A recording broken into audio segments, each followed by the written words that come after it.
aad iyo aad ayaa runtii uga mahad celinayaa ra'iisul wasaaraha iyo madaxweynayaasha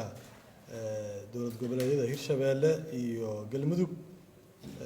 iyo gudoomiyaha gobolka oo si dhiiranaan leh runtii dood miro dhalan la furay maanta ka bixiyay cudurdaar wixii dhacay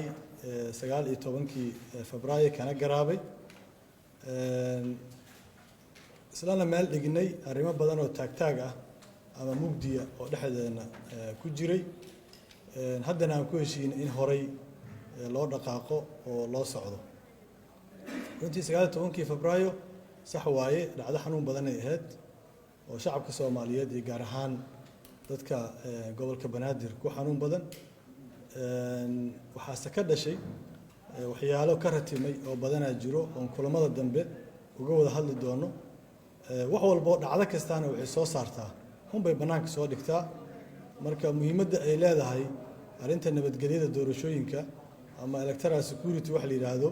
ayay banaanka soo dhigtay iyo xorriyadda siyaasadeed intaba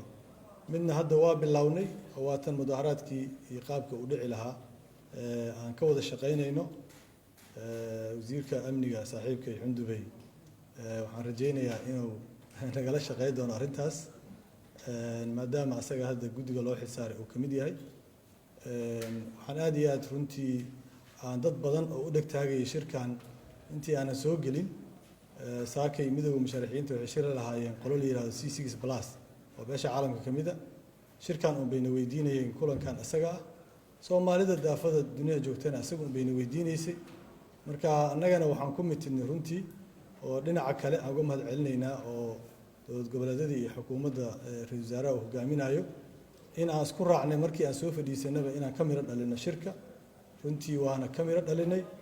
qof kastana kaalintii ay ka qaadatay ama doorkeedii waa uga mahad celinaynaa waxaan rajaynaynaa wixii maanta ka dambeeya in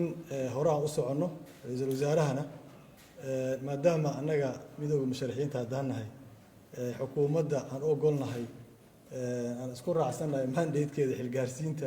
ayada inay leedahay inuu horkaco howlaha inta dhiman aan isla wada dhameystirno si dalkan ay uga dhacdo doorasho nabad ah la isku raacsan yahay laga raali yahay xilka iyo meertada siyaasadda Soomaaliya sideedii aan ku soo celino ay ahaa jirtay oo ahayd inay 4 sano si nabad ay ku dhacdo markale waxaan u mahad celinayaa intii dadaalka qayb qaadatay waana mahadsantihiin.